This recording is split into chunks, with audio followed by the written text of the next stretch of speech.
This is the Hermetic Hour, and I'm your host, Poke Runyon. Tonight we're answering your call-in questions on our last show. That was about European magus Franz Bardon. Now, in between calls, we're going to discuss the oldest, the most famous or infamous of the magical grimoires, called The Aim of the Sage or The Goal of the Wise, and it's more popularly known as Picatrix. I had a little note in the abstract. It was Picatrix, not pick up sticks, and other books of dirty tricks. That's from our There Ain't No Necronomicon ditty, which we read for you some time back. Now, this Picatrix, this once forbidden tome, at least it was forbidden in English for quite a while, is now available, translated from both the Arabic and the Latin medieval texts. We'll discuss the Harranian Sabian contribution to the Picatrix, the Spanish connection, and if this sounds like Greek, well, it's that too, because the Arabs preserved the wisdom of the Greek philosophers, and that figures in Picatrix. The Pythagorean and even the Platonic, Neoplatonic philosophy figures in there. So, we said, tune in and find out how to get scorpions to sting themselves and how to grow smart plants from human skull pots, along with some profound Hermetic philosophy and astrology that fights back and has a fight of its own. So, Picatrix is our point of discussion tonight, but we're taking calls on, especially on the last show. So the guest call-in number is 1-347-857-1830. So if you have any questions about the Franz Bardon show or any one of the shows that we've had, just give us a call and we'll take your calls and we'll discuss what you're interested in. But until that happens, let's get into Picatrix. Now, Picatrix was the great granddaddy of the European black books or books of sorcery, the grimoires. Picatrix came before the various versions of the Key of Solomon. It certainly came before the Lemegeton and before the Grimoire of Honorius and all the rest of these. And it was originally written by a mysterious Arab sorcerer, probably down in Morocco or in southern Spain, in the 9th century. And this was the era of the troubadours. This was before the Crusades. This was when Spain was 2/3 of Spain was under the aegis of the Umayyad Caliphate. And Granada and Cordoba and these various southern Spanish cities were Muslim, and yet at the same time, the Umayyad Caliphate in Spain was very, very liberal, and they were trying to get along with the Europeans, and they were remarkably civilized and learned. And where the Europeans weren't.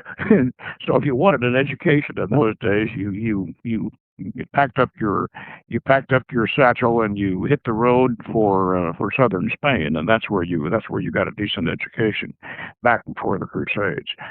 Now, in that wonderful, almost paradisial sort of situation there, that beautiful Umayyad civilization in southern Spain there, they had Arab doctors, and they had people teaching astrology, and they had people actually giving courses in these universities that they had, giving courses on magic. And the Jewish rabbis were teaching the early forms of the Kabbalah, and they were. This was just a wonderful place to learn all these arcane sciences, and to learn them not in a back alley kind of a way, but I mean really, really on a high level. Now, one of the things I would point out, though, about the book Picatrix and what it contains is that even in the Umayyad Caliphate, Arabs themselves, Arab Muslims, were having a difficult time at professing astrology and professing magic, and they were having a difficult time because of the restrictions of what passed for Sharia in those days. And so there was the teachers of this astrological magic, the teachers of this that are featured prominently in the Picatrix were not really Arabs, and they weren't even Muslims. They were Harranian Sabians. We mentioned this, I believe, a little bit last week. We'll go into it a little bit further because, of course, it's the key to Picatrix in many ways. Yeah, at least the astrological magic and the planetary magic of Picatrix. Now, you may recall I mentioned last week that over in between the Tigris and Euphrates, up there in the headwaters of the Tigris and Euphrates, what's now right over across the border from Iraq and Turkey, was a very, very ancient city called Haran. Now, Haran was where Abraham, in the Bible, if you recall, he made souls in Haran. Abraham passed through Haran on his way down into Canaan. Haran was called the city of the moon god. That's sin for those of you who have done so recently. And the Haranians preserved the original astrology from way back when the zodiac got started, back around 4,500 years ago, or maybe twice that long ago. And they preserved this astrological magic and this ancient astrology, and they were star worshipping or planet worshipping pagans, and they maintained these traditions, and all the way up until the Middle Ages, when Muhammad, the early Middle Ages, when Muhammad had his revelation. And then, when they were confronted by the Muslims, especially this, as the story goes, this Muslim emir rode up to Haran with his army, and he informed the Haranians, the very ancient philosophers, and he said, "Well, you people have a choice. You can be Christians, you can be Jews, you can be Muslims, or you can be Sabians. But you're going to have to be one or the other, because when I come back next year, you better make up your minds which you are, because otherwise you're going to be forcefully converted to Islam, or we're going to take you out and kill you or sell you for slaves or whatever." So then he left off on his conquest. And the Haranian philosophers took counsel, and they said, "Well, we don't want to be Muslims, and they can't. For Muslims, we can't do what we do. They never permit that, and we don't want to be Christians because they have their own way of doing things, and we're pagans, and so we have only one choice, and we don't want to be Jewish, and we have only one choice, and that's to be Sabian." Well, what were Sabians? Well, the Sabians were at the land of the Queen of Sheba, down there in what is now Yemen. Now, Yemen is a very poor country. Today, it's a very poor country. It's very arid and a very low standard of living down there, or whatever. But back 200 years before Muhammad, Saba, that southern part of Arabia Felix, that was a paradise. And it was one of the most highly civilized countries on Earth. And it had been for 1,500 to 2,000 years. And the reason why it was such a paradise was that they had built a marvelous dam up in the mountains north of Saba. They built this marvelous dam, and they irrigated all their fields. Now, this dam was one of the wonders of the ancient world. We never hear about it today. Don't even know about it. We know all about the pyramids, and we know about the Colossus and Rhodes and all of that, but nobody ever talks about the Great Sabian Dam. Well, it made Arabia Felix, the land of the Queen of Sheba. It was a paradise because they had irrigation all over that area, and they were planet worshiping pagans. They were very similar to the Canaanites of Solomon's time, and the Queen of Sheba, of course, as you remember from the Bible, Baltus, she was a very wise and a very, very highly educated woman. According to one tradition, she made a monkey out of Solomon. The Queen of Sheba, her empire extended all the way over into Ethiopia. That was one of the reasons why Ethiopia retained so much civilization, and always because of this connection with Arabia Felix. Now, a couple hundred years before Muhammad launched his ministry, the dam had silted up to such a degree that they couldn't repair it, and it finally broke loose, and that was the end of Saba. So by the time Muhammad came in, the Saba was destitute, but they still had that wonderful civilized tradition. So Muhammad in the Quran exempted the Sabians from forced conversion. He gave them the special privilege that they did not have to adhere to Sharia. They could maintain their own customs. So the result of this was, and of course the Heranians up there in Haran, although they weren't South Sabians, they thought, well, this is what we're going to be. We're going to be Sabians, and they just, because they knew about the Queen of Sheba, of course, and all that, so they decided they would. So, but there weren't any books left of the Sabians. Their knowledge had seeped in various ways, but there was no scripture. So the Harranian Sabians took the treatises of Hermes Trismegistus from Alexandria, and they took the biblical book of Enoch, and they said, well, these are our holy books. So you can see how this eventually infiltrated through Spain, because what happened was these Sabians, especially a very famous Sabian by the name of Thabit ibn Qurra. I believe Harryhausen made a villain out of him in one of his Sinbad fantasies. Tom Baker played the part, but Thabit ibn Qurra was not a villain. He was a Sabian wizard, and he's the Sabian wizard that we know the most about. But these Sabian wizards, astrologers, teachers of astrological magic, planetary magic, they taught at the universities in Spain. They taught at the universities in Baghdad. They were the magicians of the Arabian Nights. Now, this Picatrix itself is not all Sabian.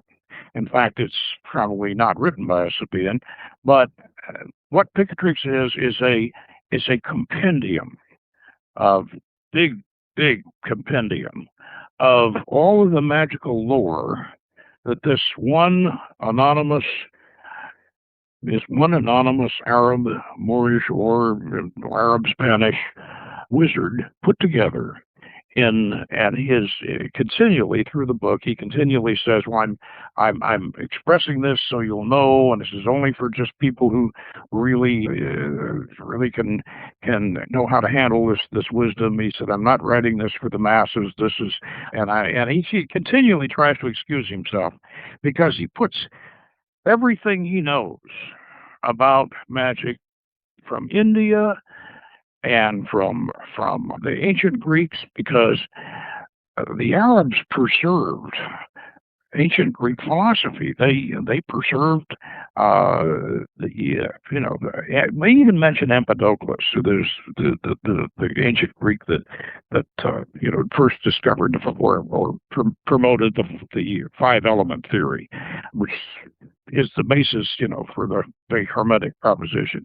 Empedocles, Pythagoras, Plato, they had preserved these when the Europeans didn't even have them. After the Crusades, the Europeans, they didn't have them, but the Arabs had these ancient Greek treatises.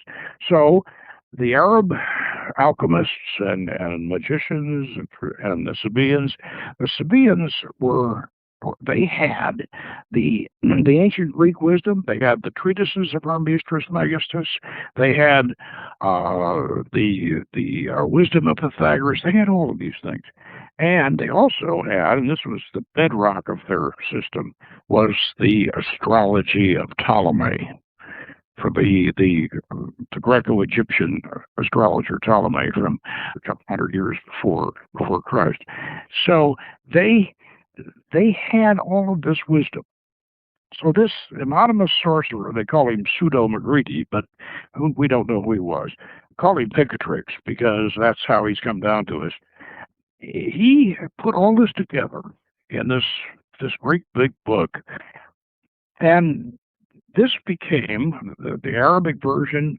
Eventually got translated into Latin and into Spanish, and the Latin version of it was the standard text that all the European magicians used as the bedrock for what they were coming up with. Agrippa was his 3 books of occult philosophy. If you took Picatrix out of them, they would really suffer because there's a lot of Picatrix in Agrippa. And now Picatrix, as I said, was translated into Latin, and it was also translated into Spanish. And then it remained, of course, in circulation in Arabic manuscripts. Now, in Picatrix, there are descriptions of the Sabian planetary rituals and the rites and how to perform them, and the prayers and the incenses and the whole battery of incantations and everything else. It's all there. To give you a background on the availability of Picatrix, because of course it's as I said to begin with, it's been, at least in English, it's been the forbidden book. You couldn't, unless you could read Latin, and even if you could, it was in manuscript form. I had it in manuscript for years. My Latin isn't all that good. It took me a whole day to translate the first page. But the thing about this is that it was in Latin manuscript at the elbow of Cornelius Agrippa and John Dee and Trithemius and all the rest of these magicians. They had copies of it. It was dangerous to have it. Picatrix has, being a compendium of everything that this 9th century sorcerer had available. He put in some black magic in there, and some of it is pretty blood curdling, because but he would say, of course, I don't recommend you do this, but this is what they do, and then he would go into this business of, well, if you want to become more intelligent, you can plant the seeds in a human skull, and you can bury the skull, and then the seeds will grow from the human skull, and you'll have the fruit, and then you can eat it. That'll make you smarter. Well, and of course, if you want to make somebody stupider, you put the seeds in a donkey skull, and you bury that, and then when the fruit grows up and he eats it, he's gonna be dumber, and that's that's not as bad as it gets, but that gives you an idea, and these things are kind of like folk remedies, but then contrasting, right? In contrast with these are the very highest and the most profound concepts of philosophy. Now, the thing that Picatrix continually tells you if you're willing to understand what he's trying to get across, is that uh, you are supposed to believe this. Believe it, and it will be so. Believe it, and prove to yourself that it will work. And by doing this, you will come closer to God. And you're doing it with the power of God. And what he's saying here is to create. He's literally telling you to create a subjective synthesis of these superstitions. Make these superstitions real, even though they may seem outlandish.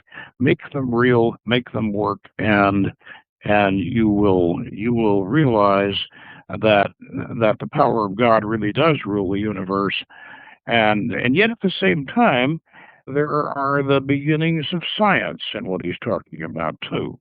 This is a very complex thing to realize, but the idea that these people had was that astrology, that you were the center of the universe, the Hermetic universe, and your universe. If you could see these planets and the stars up there, and you could see them, they're in your universe, and they're part of your universe. Now, if you can arrange your affairs and arrange your wishes in the way at the times when they were the most powerful, and at the times when they give you the right advantage, you can literally accomplish miracles. And this isn't like modern astrology that tells you, basically what kind of a person you are and what you can expect in life. This is it's your universe up there. When the planets are in such and such a configuration, then do such and such a ritual, and you can cause such and such to happen. This is elective astrology. This is the old hoary astrology. This is the magical astrology of the Picatrix. In other words, you extend your consciousness to include the whole universe that you can see. And that, of course, is Saturn's the furthest planet out, and the rest of the planets are visible. So and that was, as far as they were concerned, that was the universe in those days. And so if you make the whole universe yours, and then then when the universe, if you can predict when the universe is going to give you an opportunity to do such and such, you do it. Then you're controlling. This is the secret of astrological magic. And astrological magic, of course, is the great granddaddy of ceremonial magic. It's as I mentioned sometime before, that astrology, or hoary astrology in any case, is the bedrock of magic. And of course that bedrock of ceremonial magic, Picatrix is the original source. At least it is for most of the European grimoires. One of the things that I think that we ought to look at in Picatrix is this battery of Sabian conjurations and ideas, to see just how sophisticated these people really were. Now, back first, let's talk about the publication history of this book.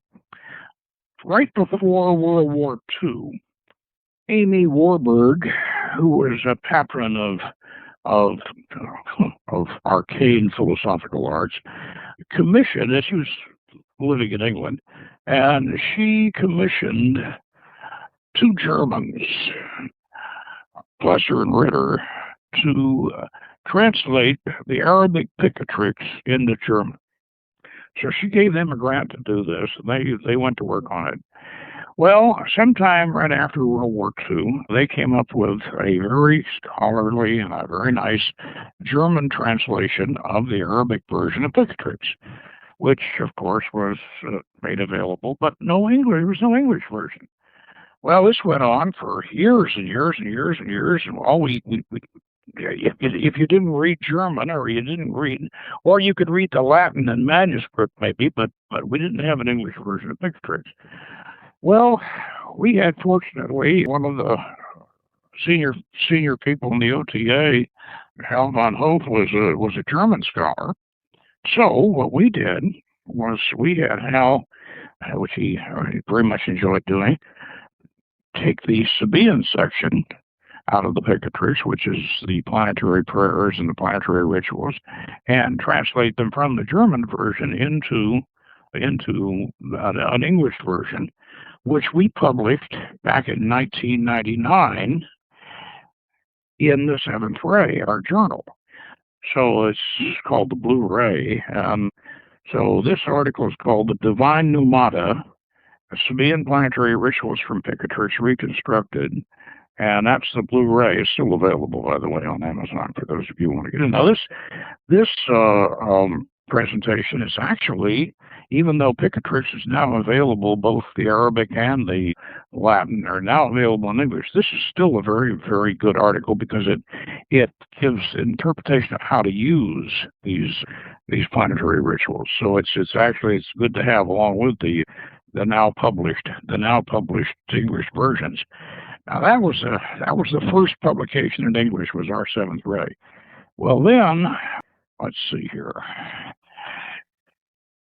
William Keisel up in Seattle, Ouroboros Press, he, being helped by a friend of mine, Jim Nobles, and some other people, he had a fellow, an Arab fellow by the name of Hashem Atala. And Hashem Atala just waded into the Picatrix, and they got out the first. It was in 2000. They came out with the first 2 books of Picatrix in a limited edition, and the first 2 books came out, and this was a very nice translation from the Arabic, but that was the first 2 books. Well, meanwhile, while that was going on, John Michael Greer, who is a very good Hermetic writer and a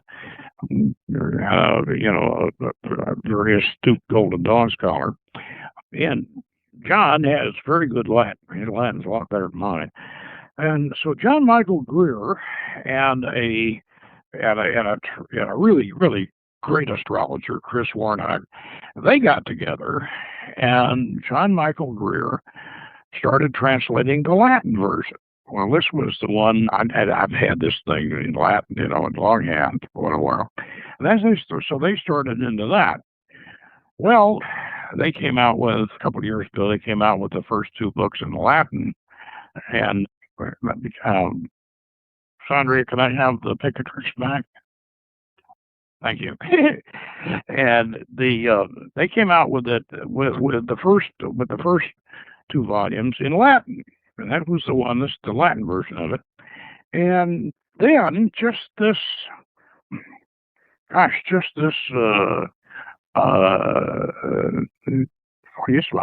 4 months ago, I got an email from a friend of mine way out of the area, and said, "Hey, you better get a hold of the Greer and Warnock's Picatrix. It's out, the whole thing."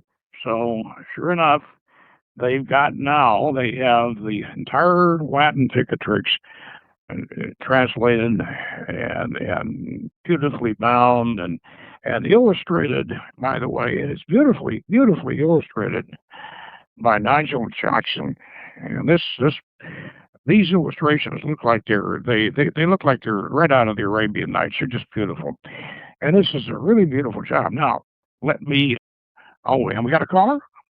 Good. Okay, plug him in.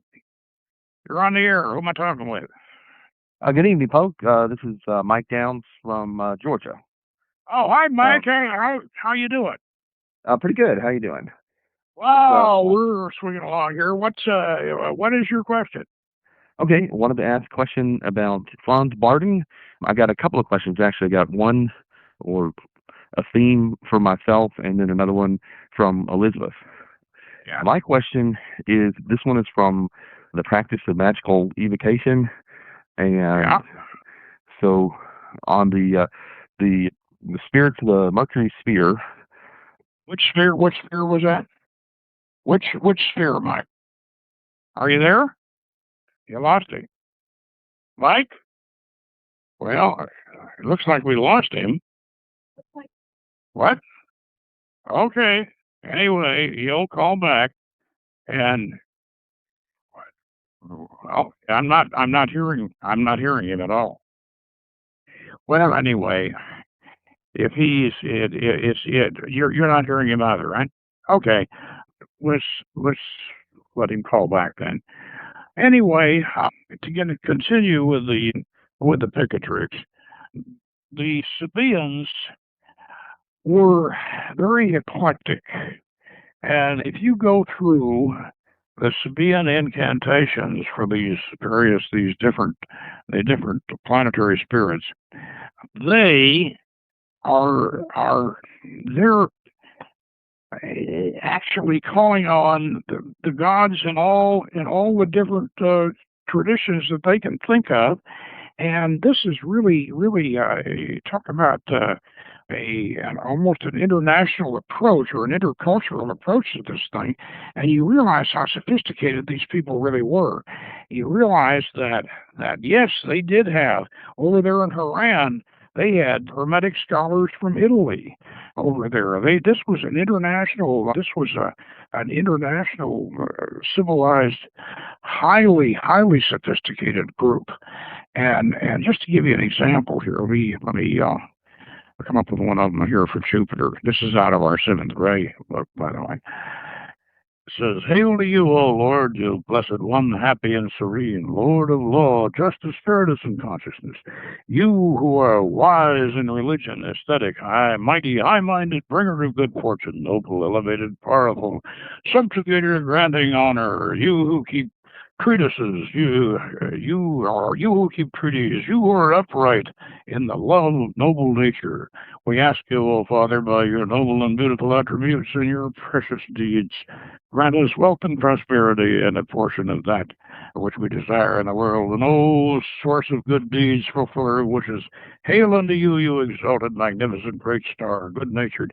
And then it goes on and on and on. It says, "We invoke you by all your names in Arabic, O Mustari, in Persian, O Hirius, in Iranian, O Hormuz, in Greek, O Zeus, in Hindi, O Washpati, and the Lord of the highest edifice." You see, are you there, Mike? Yes, I am. Well, what happened there? I can't. Apparently, some kind of interference in the sphere of communication, the sphere of Mercury. Well, we won't worry about it. Anyway, what was your what particular conjuration or what spirit were you talking about in the Bardon that you wanted to ask about? Okay, these are general philosophical questions that he makes mention. Okay, well, first of all, his seals are different, and you spoke last time about that his was, the signatures of the spirits through automatic writing is certainly what it appears to be, versus, for instance, the seals from the Great Blaze Vigenère. I don't know how to pronounce that. That's pretty close. Yeah, okay. From the Arsenal and Mathers, I think, got those. Yeah. Okay. And so one question is there any method, since the seals of the Vigenère guy, they seem to appear to have method, do they? Yes, they definitely do. Okay. Yeah. They're symbolic, and they appear to be constructed from various magical and alchemical symbols put together. Remember, I said there are several methods of doing sigils. One method, one method is you take magical alphabets, and there's all these different magical alphabets. So spell out your spirit or whatever, or your angel or whatever in a magical alphabet. Then take that alphabet, line it up, and jam it together. That's one way of doing it. And then another way of doing it is to take various planetary figures. Have you got that Tycho Brahe's calendar, that huge that is Yeah. supposed to be the biggest engraving ever made. Well, yeah, what you can do is take those planetary figures. They've got all kinds of different symbols related to each planet, and then you can tie them together, and you can make sigils. And then, or you can make something symmetrical. Of course, Solomon, the key of Solomon uses those spirit wheels, and then they they tack geometric figures and everything else on the tops of the spokes, and so it looks like a bunch of spokes with little spearheads and doodads all the way around. And there's that way of doing it. But the way I think Blaise Visionaire did it was that he used symbols. He used symbols relating to, in some way or other, relating to the spirit of the angel that he was doing. He was one of these people like Trithemius, who was a cryptographer, by the way. Yeah, Trithemius was considered the father of modern cryptography, and Blaise Visionaire.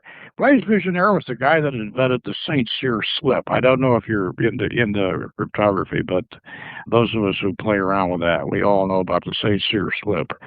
Saint Cyr was the French West Point, by the way. And yeah, and now Bardon's sigils though are automatic writing. Bardon's sigils are, he's in a trance, and the spirit's got control of his hand. That's how he derives them. Does that answer your question? Well, it does. I mean, it leads into. I mean, there's plenty of questions here, of that nature, and he mentions. I mean, and you've talked about that these are his personal seals. Of course, in his book, he doesn't indicate that that's the case. Never satisfied with mere presumptions and always intending to save other people's time, I have personally got in touch with all the 72 genii of the Mercury sphere and bring here their true seals and give a short description of their range of competence. And yeah. And those were his. And what I would do if we do the shaman for our angels. We do them. I've gotten some very, very good knowledge and wisdom from them, and we do them. And what we do is we use Blaise Visionaire's sigils, because I kind of feel like Bardon's sigils are his own. As I said the other night, this Bardon doesn't mention, as I recall, he doesn't mention the Liber Spiritum. You'll find it in the Magus, by the way, if you find a chapter of it in the Magus. The Liber Spiritum is what the magician, it's the magician's signature book. It's his book when he contacts a spirit, and you should do this. Use the sigil, use Blaise's sigils, or use Bardon's sigils if you want. But then when you get the spirit, you got your book. You have the spirit sign the book the way you and he want the spirit to sign the book. Then that's your sigil. And that's your it's not a pact, although, as I said, that's where the Faustians got the idea for a pact. But it's your personal relationship with the spirit. Now, in Bardon's case, he used that and put that out as the signature of the spirit. Well, I don't blame him. I can understand that. But I think really that if you get far enough advanced to where you're doing that sort of thing, then you should have your own. If it comes to automatic writing sigils, then get your own. You know what I mean? Right. Yeah. Yeah. So what's the next question? Number. Okay. Well, I've got another question, but it kind of leads, when you said the word pact, that leads into Elizabeth's question. It seems Bardon is using the word pact in a different way than the Faustian kind of fundamental sense, and we're kind of a over dependence on a spirit. And and I mean, certainly, the obvious understanding would definitely qualify for that, but it seems that he kind of takes it a little bit more subtly. And I'm just kind of curious. So this is Elizabeth's question.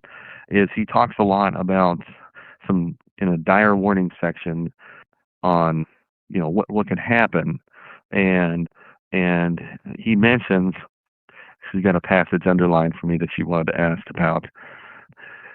It says, if the hypnotist or spiritist has not undergone any magic training, and if, therefore, has not the necessary degree of magical development and maturity, the health of the medium is endangered in both cases. And she wanted to know, what does he mean by that? What kind of things can befall? What does he mean by that? Yeah. Well, now, one thing, I don't know which translation you're using, whether the newer one or the older one, but the use of the word medium is probably not the word that although Bardon does mention at one point, if he says in that Venus Hagiel operation he describes, he says, well, you can bring it to physical appearance if you can materialize. Now, in those days, they still held this idea of ectoplasm. And, it's perfectly possible that people really genuinely could produce ectoplasm. I personally, even if they could, I don't think they should. But a medium, see, back in the days of spiritualism, these mediums opened themselves up to just about everything, and they didn't do no protection whatsoever. They didn't do any protective rituals at all, and most of them were in very poor health. And the more spirits they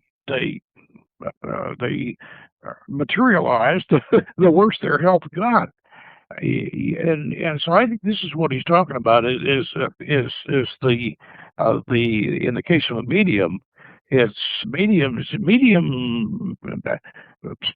mediums are not healthy people, and not unless they're fake, and of course a lot of them are. But there's the exception to this was Frederick Hockley, who was both a spiritualist and a ceremonial magician, and he would never summon any kind of a spirit without having a circle drawn, having a kind of doing some form of a protective ritual, and but he was an exception. Most of the spiritualists just had no protection whatsoever. I think that this is kind of what Bardon's referring to. You have to firmly establish the bounds of your protection and the conditions of your contact. I know from personal experience with myself at one point and with students, you can get a spirit you get in contact with a spirit that can become too seductive and too much a part of you, and you should never allow the spirit to appear or speak to you at any time except when you call them, and it should be under some kind of ritual situation. I'm not saying you have to be a fully equipped temple, but you should have definite rules. You should call the spirit, and the spirit should understand the rules, and that should be it. You can't have these entities whispering to you at all times or anytime they want to, and you just can't. And that's the reason why we have the equipment, why we make it as kind of elaborate. Eventually, when you get as far advanced as Bardon was, like I said, Bardon didn't have a temple. He just walked out in the park in the night and looked up at the stars, put his hands in his pockets, and did it that way. But Bardon was a master; he could do that. And the way I am right now, I'm not trying to say that I'm as adept as Bardon, but right now I have all my psychic centers developed, and I have my pagan god forms in my psychic centers, and I can sit down and I can have a wonderful time doing magic with nothing but just a Tibetan mala and a cushion to sit on. I don't need the equipment anymore, although I like it, but I don't need it. I think that what Bardon's talking about is this initial stage where once you get in contact with these spirits, you don't know how to control it, and if you don't really get grounded. Does that answer your question? I think it does, and I think what you're suggesting as the test, if someone were to ask themselves, how do I know if I've been safe? doing these evocations, and now maybe I have health problems. Are they connected? Then, has there been a separation between work in ritual and, no contact outside of that? Well, I'm going to tell you right now, if you should feel after a magical operation, I don't care what kind of, can be invocation, whatever it is, you should feel good. You should feel charged and energized and good after a magical operation. If you feel all dragged out and miserable and yeah, you didn't do something right. I mean, I've done hundreds and hundreds and hundreds of these things, and if I feel miserable after an operation, it means that we've screwed up. Because no matter what it is, even if you're doing something for protection or you're doing something, you're working with an entity that's aggressive or whatever, you should feel good. You should feel powerful, and you should feel like you've accomplished something, and you should be charged. You should be. Most of the time, when we come out of that temple, almost every time, we're just like, oh, that was a good one. Whoa, boy, we're all fired up because we've accomplished something, and we're full of energy. Because it takes a lot of energy to do it, but the energy should stay with you. So I don't see magic, if it's done right. I don't see it as something that's going to hurt your health. But here again, if somebody gets obsessed with something, any kind of an obsession can get out of hand. Right. So there's no obsession, and it's years later you develop anemia, say, then it's not related. Well, let me just say this about Bardon, and I think this is probably the best recommendation I can give for Bardon. If it wasn't for Franz Bardon, I never could have gotten a master's degree in cultural anthropology from California State University, which was not easy. In fact, it was as hard as getting a PhD from UCLA, because that's the state university doesn't offer PhD, but they make it just as hard. And I was a lousy college student back when I was in the regular college system in Florida. I was a lousy guy. I didn't have very much of an attention span, and I just sort of had what they call a gentleman's C, if I was lucky. And I was a lousy student. I didn't have the ability to really concentrate. But Bardon, after a year of doing Bardon's concentration exercises, and really, I kept a 4.0 average through graduate school and all that competition, and I owe that to Bardon. So I think that's a positive end of, that's one positive result of magic. Yeah, no doubt. Just one last question. Yeah. Okay, so in the GD system, the Mathers picked up Grimoire seals, and they assigned them to the quintences. I don't necessarily see that in Bardon. In your system, do you evoke them in time order, like as the quintence rises? It comes into the rising sign, then that's the spirit. What we try to do now, our system, our Goetia arrangement is something of a rectification, because if you really go through the Goetia and you look at the different attributes, well, occasionally they say such and such appears in Sagittarius, and so and so appears in Virgo, and you put them together in a straight line with their numbers, and darn well they are going to do that. And I've got in the back of Solomon's Magic, I've got some extrapolations on the different problems of trying to get it together. So what we decided to do was to try to make a synthesis in the most logical and reasonable way possible, and that's just start at 0 degrees Aries, which we did. The Golden Dawn uses sidereal, so they start over there in Regulus. Well, now that was their choice. They had their reasons for doing it, but I don't think that the Goetia was set up for sidereal astrology. I believe it was set up for tropical. So when it was, back in the 1500s or whatever, I think it was set up for tropical. We just run it right on around. We made that one little change with the Astarte. We switched her over so she'd be opposite of Paul, but that's our little thing, you know. I mean, forgive us for that one. But the rest of it, it runs right straight around, and then you have a particular one that is exalted during a particular quintus. And so during that particular quintus, we just go ahead and do them, and we don't wait for the planetary hour or anything like that. I'm not saying we shouldn't. We probably should, but we don't. But we follow that, and it, you know, I know that we're probably not exactly right, but then on the other hand, it's an elegance. It's the elegance of it. You see, you're trying to make it elegant, and then we have the Shemaha Parash running the same way. And we found out that as long as you do it when the moon, the one big thing with Goetia that you really have to be careful about: don't do them when the moon is waning. You know, the moon is very, very important. Moon phase is very important in Goetia. In fact, it's the most important. According to Picatrix, the moon is important in everything, and the moon is the closest that we have to the Earth, and it reflects all the planetary reflections and influences.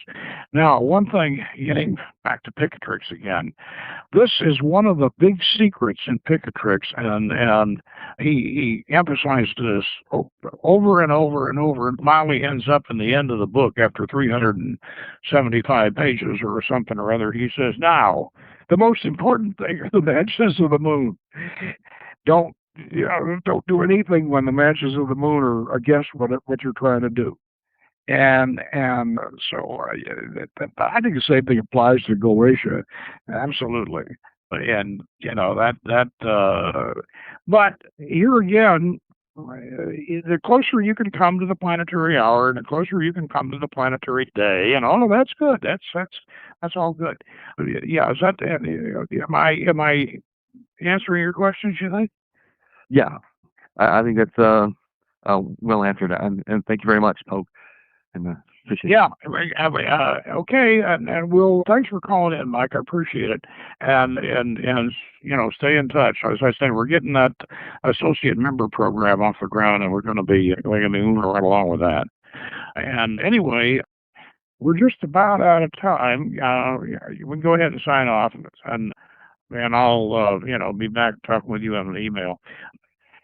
The one thing I'd like to, before we sign off, I'd like to recommend, on the Picatrix theme here, that we all go Google Picatrix video. Just Google Picatrix video. That'll take you to Chris Warnock's Picatrix video, and this is really, really good. It's YouTube, and you look at this Picatrix video, you'll really like it. It's very good, and I want to thank Christopher, John Michael Greer, and Chris Warnock, because what they did with the Latin Picatrix is the footnotes and the annotations are just terrific. They're really good, and they compare all the way through to the Europeanized names with the original Arabic names. So yes, William Keisel's Arabic Picatrix is great. You want to get those, but you should also definitely get this new the Latin version translated by John Michael Greer, Christopher Warnock. Really terrific. And it looks to me like we are just about out of time. And so I will sign off, and next week we're going to be back in, and we'll have another topic, and don't quite know what that topic is yet, but we'll get it out to you as soon as possible. And so we will see you next week, and meanwhile, good magic.